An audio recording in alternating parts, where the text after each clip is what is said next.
शहद ले लें, प्याज को भूबल में, केरी में, राख में, समझ गए, गरम में, इसमें दबाएं।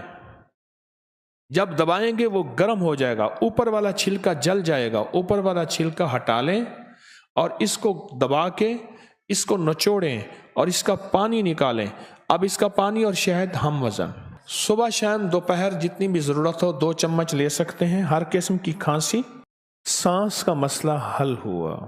और लोगों को अपनी YouTube चैनल हर वक्त सब्सक्राइब कराएं। आप दूसरों के लिए सदका जारिया बनेंगे, अल्लाह पहले आपकी मुसीबत टालेगा।